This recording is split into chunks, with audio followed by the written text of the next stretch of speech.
দেখা পালোঁ এইটো তাৰপিছত অলপমান টেষ্ট কৰিব নেকি আপোনালোকে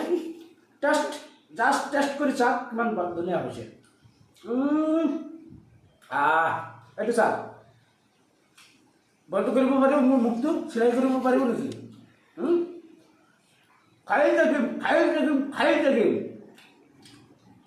খাই থাকিম আৰু অসমত বন একবাৰে অসমত বেন হৈছে অন্য জেগাততো বেন হোৱা নাই নে বিশ্ববাসী খাই আছে ময়ো খাম নাগালেণ্ড যাই পেলাই খাম কুহিমা যাই পেলাই খাম খাই থাকিম কিন্তু অসমত নাখাওঁ ঠিক আছে মানে গৈছে কিন্তু নাগালেণ্ডত খাম চাইনাত যাই খাম অৰুণাচল যাই খাম সব জেগাতে খাম খালি অসমত নাখাওঁ দেই বেয়া নাপাব দেই এইটো অসমৰ কাৰণে বনোৱা নাই আমি খাই আছোঁ যে সেইকাৰণে বনাইছোঁ ভিডিঅ'টো আপোনালোকে ভাল লাগিলে কমেণ্ট বস্তু খোলা আছে তাতে কিবা একটা মন্তব্য দিব হ'লে দি দিওঁ দেই বাই আজিৰ কাৰণে